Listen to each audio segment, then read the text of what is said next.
কক্সবাজারে বাদশাহঘোনা এলাকায় পাহাড় ধসের ঘটনা ঘটেছে। এতে এক দম্পতির মৃত্যু হয়েছে। এ নিয়ে আরো জানাতে যুক্ত হচ্ছেন সহকর্মী সৌরভ দেব। সৌরভ, পাহাড় ধসের ঘটনা ঠিক কখন ঘটেছে? সর্বশেষ কি তথ্য রয়েছে আপনার কাছে? বিস্তারিত আমাদেরকে জানাবেন।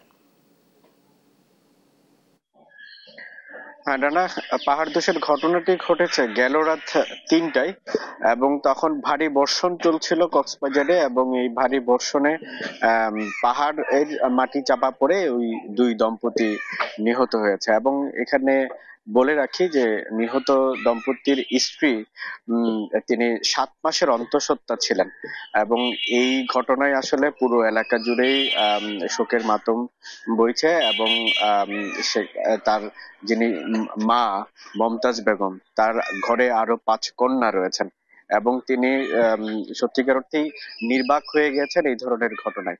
এদিকে আমরা কক্সবাজার পৌরসভা সহ সংশ্লিষ্ট যে কর্তৃপক্ষগুলো রয়েছে তাদের সাথে যোগাযোগ করেছি।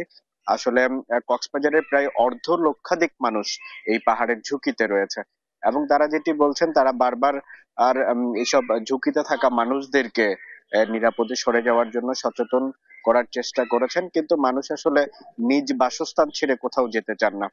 এবং আপনি নিশ্চয়ই জানেন যে গত পরশুদিন কক্সবাজারের উখিয়ার রোহিঙ্গা ক্যাম্পে ১০ জনের মৃত্যুর ঘটনা ঘটেছে কিন্তু এই পাহাড় ধসে। এবং এছাড়াও আরো বেশ কয়েকটি জায়গায় পাহাড় ধসের ঘটনা ঘটেছে, সেখানে মানুষের বাসস্থান ক্ষতিগ্রস্ত হয়েছে, হতাহত না হলেও। কিন্তু আজ এই ঘটনায় ২ জনের প্রাণহানি ঘটেছে এবং এই প্রতি বছরই টানা বর্ষণে আসলে কক্সবাজারের যে পাহাড়ি এলাকাগুলো রয়েছে সেখানে এই পাহাড় ধসের ঘটনা ঘটে এবং বেশ প্রাণহানির ঘটনাও ঘটছে।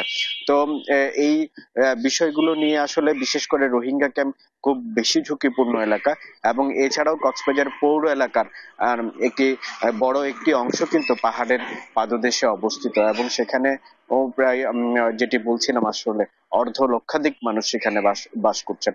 এবং আবহাওয়া অধিদপ্তর যেটি বলছে যে আরো ২ দিনের মতো এই টানা বর্ষণ থাকতে পারে এবং এই সময়কালে এই যে পাহাড় ধসের যে ঝুঁকি, সেই পাহাড় ধসের ঝুঁকিতে সকলকে আসলে সচেতন থাকবার জন্য প্রশাসন সহ সকল সংশ্লিষ্ট দপ্তরই তাদেরকে সেই সচেতনতার বার্তা দিচ্ছে। তো ডানা, কক্সবাজার থেকে আমার কাছে এই ছিল সর্বশেষ।